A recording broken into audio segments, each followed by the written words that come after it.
برادران ملت اسلامیہ، السلام علیکم ورحمۃ اللہ وبرکاتہ۔ الحمدللہ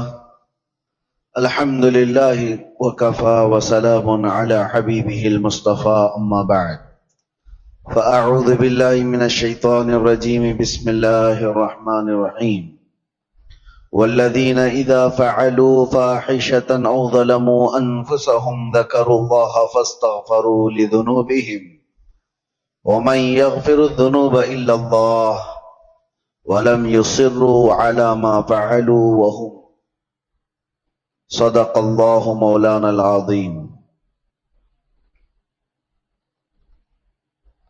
بارگاہ رسالت معاف صلی اللہ تعالی علیہ وسلم میں درود پاک کا ہدیہ پیش کریں۔ اللہم صل علی سیدنا محمد معدن الجود والکرم وآلہ واصحابہ الکرام وابنہ الکریم وبارک وسلم صلاۃ دائمۃ سرمدا ابدا۔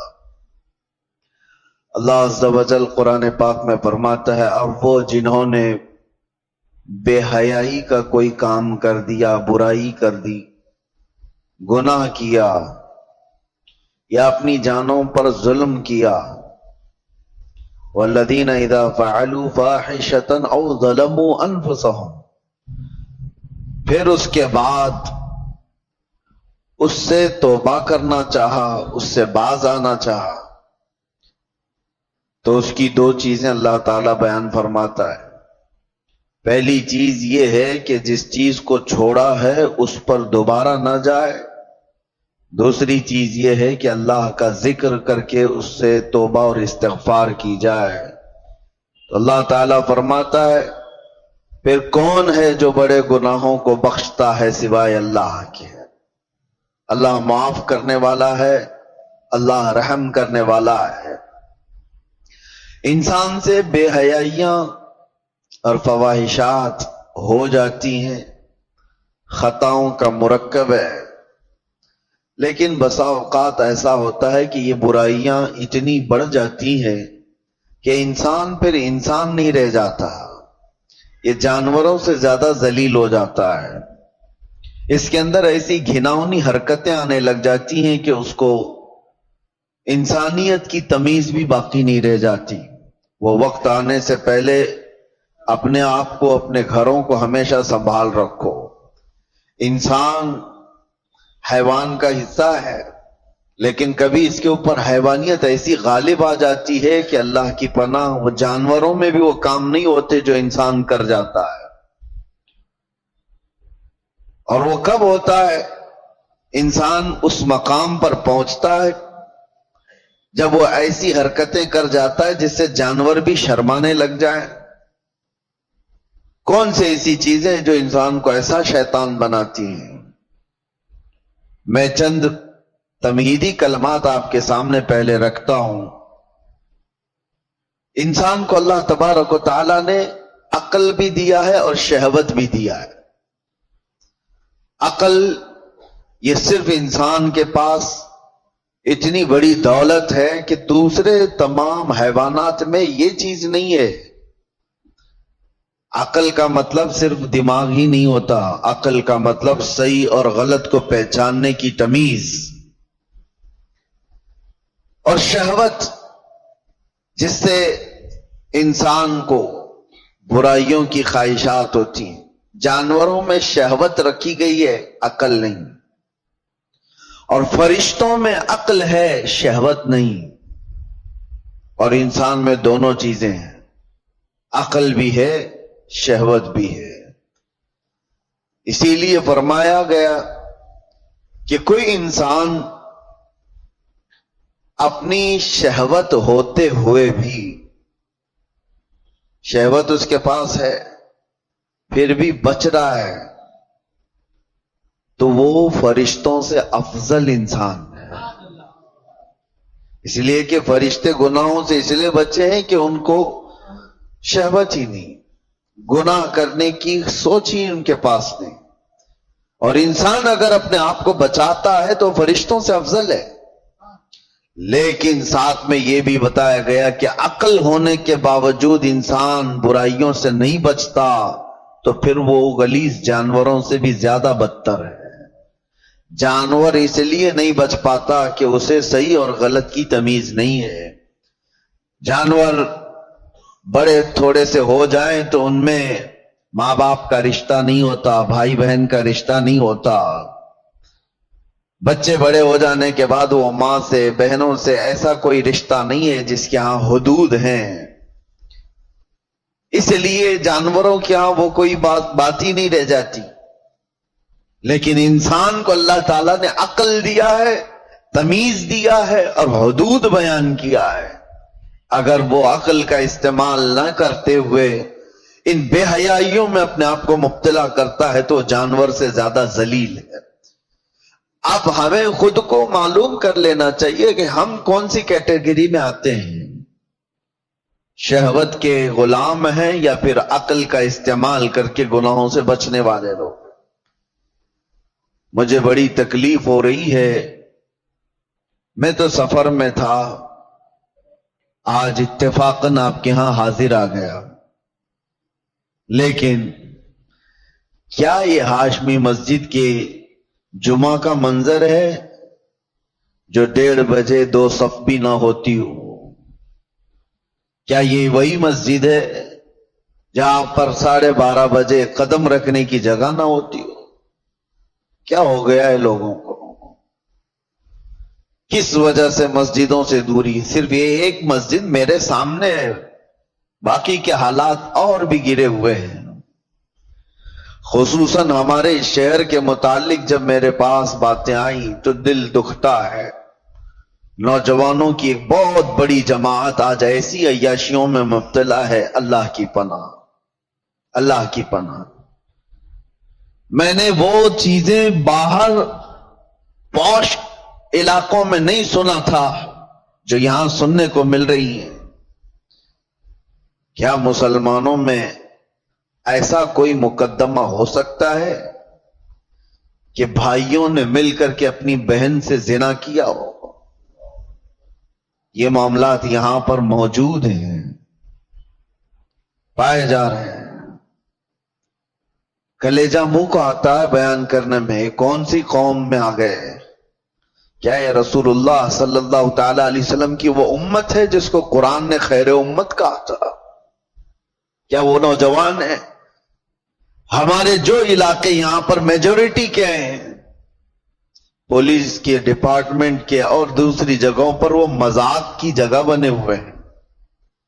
اگر ان علاقوں کا نام لے لو تو لوگ شرماتے ہیں. میرے عزیزوں، یہ کس کی ذمہ داری تھی ان بے حیائیوں سے روکنے کی، ان فواہشات سے اپنے نوجوانوں کو روکنے کی؟ حیرت ہوتی ہے کہ 2-4 حاجی صاحب ہمارے سامنے بیٹھ کر کے واقعات بیان کر رہے ہیں. اس محلے میں ایسا چل رہا ہے، اس محلے میں ایسا چل رہا ہے. دل پر چھریاں چلتی ہیں اور افسوس آپ کے اوپر ہوتا ہے. آپ ان سب کو تماشا سمجھ کر کے بیان کر رہے ہو. امت لٹ رہی ہے اور آپ کہانیاں بیان کر رہے ہو.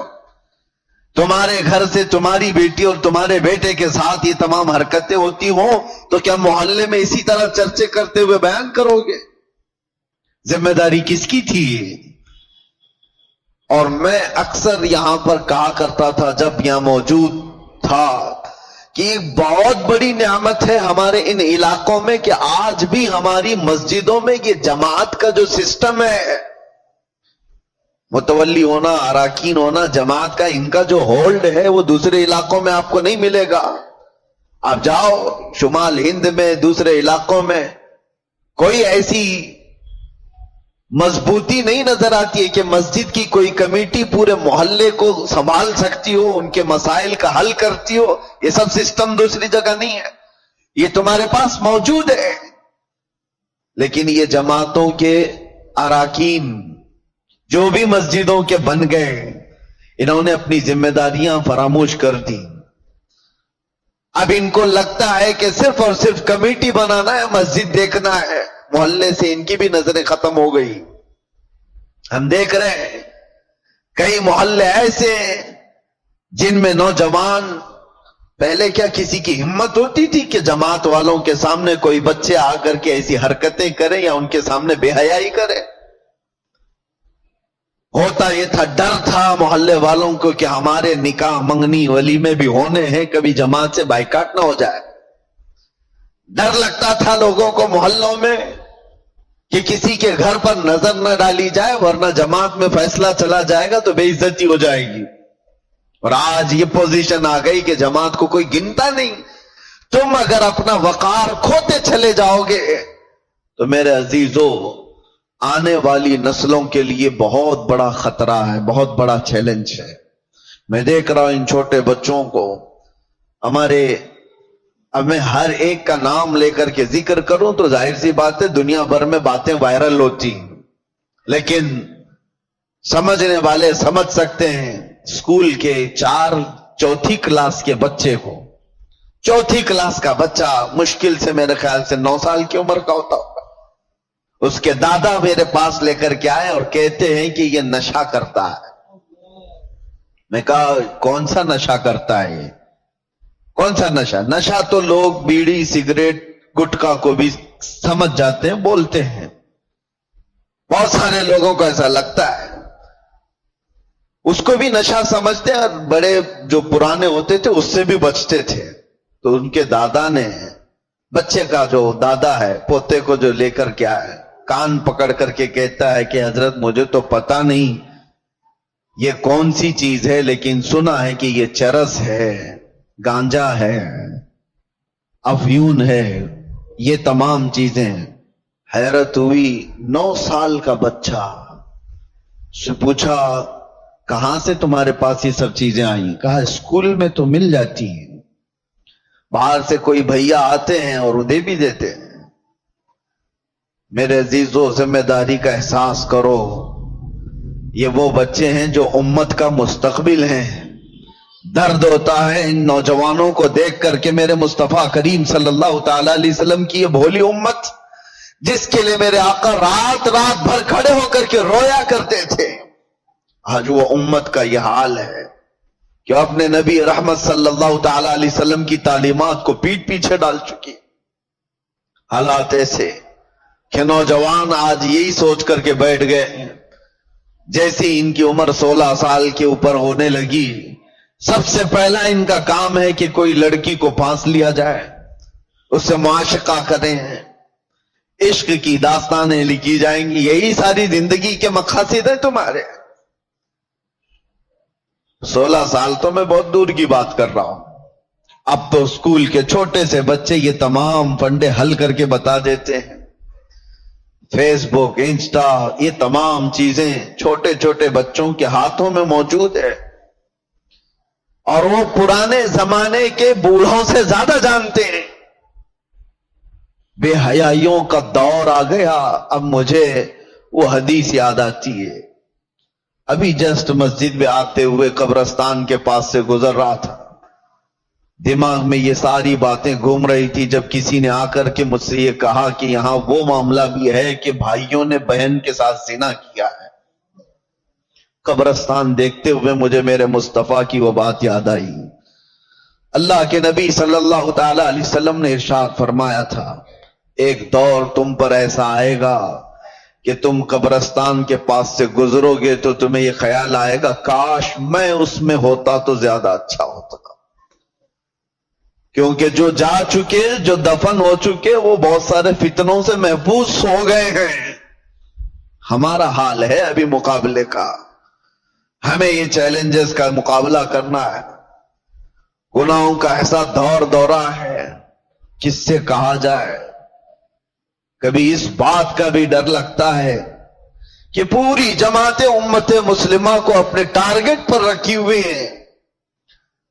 تمہیں کیا نہیں پتا، آج نہیں دیکھتے ہو کہ اس صبح سے شام تک سوشل میڈیا بھرا ہوا دکھتا ہے، اسلام کو گالیاں دینے والوں کی ایک انبار ہے۔ نبی پاک صلی اللہ تعالی علیہ وسلم پر نشانے نہیں بنائے جاتے۔ آج ٹی وی کھولو، کسی چینل کو دیکھو تو اسلام کا مذاق اڑانے والے کتے بیٹھے ہوئے ہوتے ہیں، بھونک رہے ہوتے ہیں۔ قرآن کی آیتوں پر ڈسکشن چل رہا ہے، اذان کو لے کر مسائل اٹھائے جا رہے ہیں، کلمے پر بات آ گئی، تمہیں سب پتہ ہے۔ اور ان حالات میں جب گھر کو آگ لگی ہوئی ہے،